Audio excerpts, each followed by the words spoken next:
Hello and welcome back to my channel. We are going to be discussing how to debloat.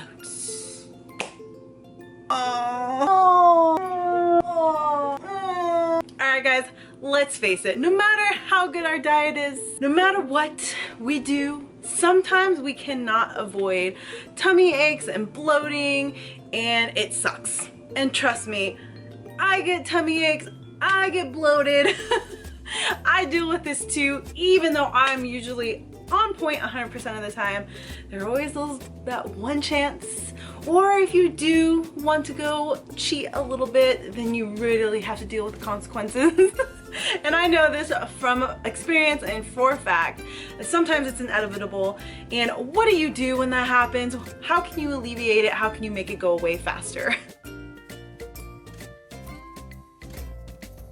Alright, first of all, the key to remember is anytime because you ate something or because digestion's not working good and you bloat up, or you just bloat up and have tummy aches for any reason, you have to remember that it takes time to get through that. Now, everybody's different, everybody's body's different on how quickly they want to get back to normal.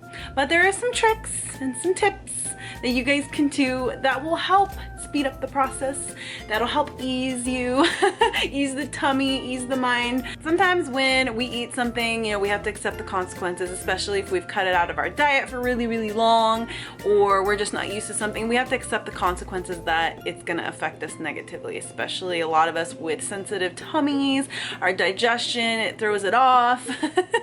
And those of you who cut out, you know, especially carbs or processed foods or things that are very high in oils or fats or sugars that you're just not used to, it's gonna affect you, it's gonna hit you hard, and it's not gonna feel very good. Salt, sodium. So majority of us in the fitness industry, starting their new fitness journey, their fitness lifestyle, or previous competitors who competed but still lack a lot of knowledge because they were coached and they just followed their coach's orders versus kind of going off from that and learning from it and more educating themselves. A lot of coaches or people will recommend cutting out sodium, cutting it out completely. Now that's okay in some aspects, but if you completely cut sodium out and avoid anything with sodium, what's gonna happen when you do eat sodium? You're gonna blow up. Sodium retains water, so sodium makes us thirsty. Now, a lot of us who eat something high in sodium and haven't in a long time, you all of a sudden crave water, salt like crazy. What happens when we get thirsty? We want to drink a lot of water. So when you start drinking water, you feel like you can't quench your thirst. So you just keep drinking and keep drinking, keep drinking. And eventually all of a sudden your tummy goes and you start retaining water all over your body. And then you, especially a lot of people, their ankles, their feet, their fingers, or even into their tummy, their lower back, and then some people it's their legs. It's just different on everybody. It just swells up and swells up so tight, it's uncomfortable, it's painful, and you can see it. And what we call that is edema. So edema is a fluid buildup between the tissues and the muscle fibers. Try to do any kind of walking or any exercise when the muscles or whatever you're using, they get a pump, basically. You know, like when you go work out and you get a pump, like you get that muscle pump. That's what happens. So a lot of people will just go straight to the gym and be like, you gotta try to like sweat it off. If there's fluid in there, there's not gonna be much room for them to expand. So what happens is it just tightens up and it is painful. Painful beyond belief. I've experienced edema, and I mostly experienced it from my waist down. And it started at my my upper abs, went all the way down to my stomach, down into my legs and my ankles. I couldn't see my ankles, they were so huge. I literally dropped to the floor and I was crying. I was in tears. It hurt so bad. And Zach came running over. He's like, what's wrong? What's wrong? I'm like, dude, my legs. It felt like the worst cramping cramping times 100, that would not stop. It just was continuous until everything just kind of calmed down. So that happens with the people who cut out sodium. If you're not careful, if you're not slowly introduce it back into your diet and let your body adapt, that's what's gonna happen. I have a lot of conversations with various different clients who tell me, they're like, oh, I don't do sodium. I'm like, girl, you need some sodium. So I make sure that they all eat sodium. Look at the sodium in your products, because most everything has sodium. Some added and some just natural. But what I recommend is adding your own salt, adding your own sodium to your foods, but just keeping it within, you know, moderation. Personally, I say pinch some salt on all your food, and that's personally what I do not limit sodium at all. So when I do eat anything high in sodium, it doesn't bother me at all. So there's one thing. And what do you do in those cases when that happens? You have to let your body flush it out. The biggest thing to do is sweat. Not doing high intensity, crazy weight training. Maybe just putting on tons of sweatshirts if you can handle it, and do some really moderate sweating. Go to a sauna, just sit and let it sweat out. Just sweat it out. Drink water, but don't guzzle water. Like, sip on it, you know, because the water is gonna help flush it out. But the biggest thing is do not eat anything with sodium in it. Don't eat anything. Just avoid sodium until you come back to normal. And then when you do get back to normal, slowly put sodium back in your diet. Don't just do a whole bunch, and don't go crazy on all your cheats with high sodium and stuff like that. And then if you've cut sodium out for a long period of time, all you have to do is just start sprinkling a little bit on all your foods, just adding it in there, just a tiny little bit. Your body will bounce back. It'll adapt and it'll adjust, and you won't have that problem with sodium anymore. I used to avoid sodium completely. When I competed, after I competed, I would just cut it out. And it wasn't until a year later that, after doing tons of studying, educating myself on just sodium and the body and how much our bodies specifically need, that we do still need sodium, I just had pay attention to more where the sodium's coming from and how much is going in my food. We need a specific amount, and especially those who are tracking macros, it'll be easy for you to track your sodium, because when you are scanning all your foods into your MyFitnessPal, the foods that you're scanning in, it'll calculate your sodium intake, so you'll know exactly where you're at. And that's kind of how I've established it for myself, is I know how much I'm getting on a day, and I still, even though I'm tracking everything, I still drop short of how much sodium I actually need, like just in general. And that's even sprinkling all the sodium on my food and all the sodium that naturally occurs in a lot of foods or in some of the products that I'm eating. Water. Drinking a lot of water. If it doesn't have anything to do with the whole sodium thing, if you're just bloated because of something else, water. Drinking water, and drinking enough of it every day. Not drinking just like 6 ounces one day and then 2 gallons another day. It's being consistent with your water intake every single day. Not only is it's healthy for you, not only does water naturally help your body to flush out toxins, it also helps to regulate your body temperature. Anytime I've had tummy aches or anything along those lines, I'll just sit there and guzzle water, and it always makes me feel pretty much almost 100% back normal again. So making sure you're consistent with your water intake every day, that's gonna help, and that's gonna even help avoid future tummy aches or bloating. And if you do struggle with trying to get water intake in, just carrying something around like this, and trying to drink this within an hour and then filling it up in an hour, and then just try to focus on at least doing 16 of these a day. Right when you first wake up to right before you go to bed. A lot of you will experience you're gonna pee a lot in the beginning, like way more than you want to, way more than you're happy to. But as you get used to it, as your body adjusts to it, you'll find that you can drink way more and you're not gonna pee as much because your body adapts to it. And then also those who work out, you're sweating out a lot of the water as well. Your body's gonna use it for various different things.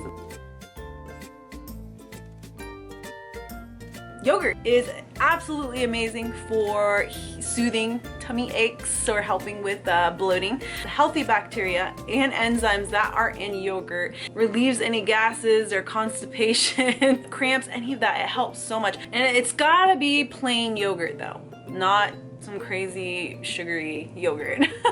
And the key to when looking for yoga, you want to look for active cultures too, because that's the key. That's what's going to really help with an upset tummy. Some other food items that help with tummy aches and bloating are bananas, because bananas have pectin, which helps with the bowels.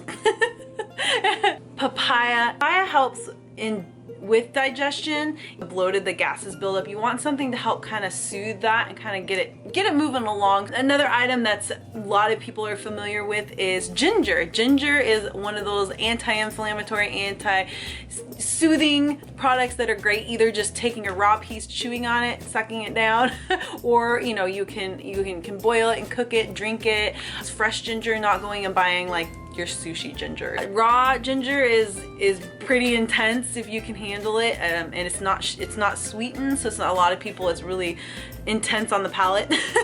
And some people will do their own little natural remedies with it to make it more palatable, and others just go straight for it. I know I've just taken pieces and chewed on it. It helps a lot with the tummy aches and relieving the bloating. I have to vouch for that. And some people buy powder, just straight powdered ginger too, which makes it easy. You can mix it into water or foods or things like that. Mix it into your yogurt. If that tastes good, I don't know. I've never tried that. Some other things that are really helpful too is cucumber and asparagus. Those two veggie items are natural diuretics, so especially if you are bloated, could be from sodium, water retention, any of that, eating those will help kind of soak up the water, kind of help get it out of your system. So eating a lot of those. Not only that, it's one very nutritional veggie. Peppermint or chamomile tea is really awesome with soothing an upset stomach or bloating. Just the ones you can buy at your regular store. And you mix it in your water. There you go, water, tea. Peppermint acts as an anti-pain natural medication, especially in the colon.